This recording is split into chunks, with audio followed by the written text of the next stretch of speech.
धर्मो रक्षते रक्षितः 21 लाख वोटरों का जो आंसू आज तक बहते आया है, शायद उसका गूंज दिल्ली तक सुनाई दिया है। ये जीत मेरा सिर्फ नहीं है, ये जीत हमारे 21 लाख भाई बहनें जो ओल्ड सिटी से है, उनका है। ये ना हेल्थ फैसिलिटी है उनको, ना रोड साफ है, ना मोहल्ले साफ है, ड्रेनेज का पानी बहते रहता है, मदरसे में बच्चों को खाना नहीं मिलता है।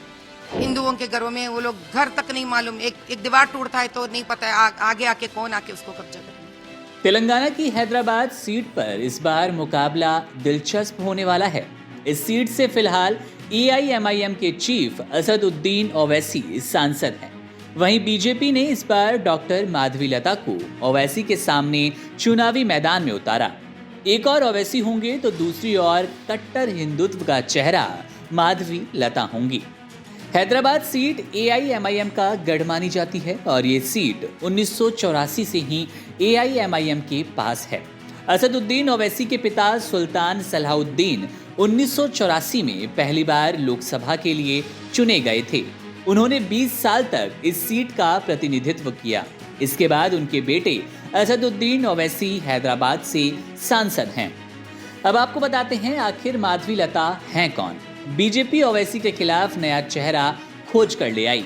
ओवैसी को उनके गढ़ में टक्कर देना आसान नहीं है, लेकिन माधवीलता इसके लिए तैयार हैं। जिस तरह से हैदराबाद में ओवैसी का अस्पताल चलता है, जिसमें बहुत कम रुपयों में अच्छा इलाज मिलता है, ठीक उसी तरह माधवीलता का विरिंची नाम का अस्पताल है। वे इस अस्पताल की चेयरपर्सन हैं। इसके अलावा माधवीलता सोशल मीडिया पर काफी एक्टिव रहती हैं। उनकी छवि हिंदू समर्थक ग्रुप के कारण सुर्खियों में है। वहीं माधवीलता भारतनाट्यम नर्तकी भी हैं। वे हैदराबाद में होने वाले सामाजिक कार्यों में काफी सक्रिय रहती हैं। माधवी ट्रस्टों और संस्थानों के माध्यम से स्वास्थ्य और शिक्षा के क्षेत्र में काम करती हैं। वे लोपामुद्रा चैरिटेबल ट्रस्ट और लतामा फाउंडेशन की अध्यक्ष हैं। माधवीलता ने बेसहारा मुस्लिम महिलाओं के लिए एक छोटा सा कोष भी बनाया और वे कई सांस्कृतिक संगठनों से जुड़ी रहीं। इसके अलावा एक गौशाला भी चलाती हैं और स्कूल कॉलेजों में हिंदुत्व और भारतीय संस्कृति पर भाषण देती हैं। इसके अलावा सबसे अलग बात यह है कि एक और ओवैसी को विरासत में राजनीति मिली, या फिर यूं कहें कि उन्हें विरासत में ही हैदराबाद सीट मिल गई। वहीं दूसरी ओर माधवीलता, जिनका कोई राजनीतिक बैकग्राउंड नहीं है, वे खुद भी सक्रिय राजनेता नहीं थी। वे हैदराबाद में सुर्खियों में तब आई जब उन्होंने 3 तलाक को खत्म करने के लिए मुस्लिम महिलाओं समूहों के साथ सहयोग किया। इस मामले में शहर के अलग अलग इलाकों में बात करने के लिए उन्हें लगातार बुलाया जाता रहा। इसके साथ ही वे लगातार हिंदुत्व के पक्ष के समर्थन में नजर आई, हिंदुत्व के आंदोलन में शामिल होती नजर आईं।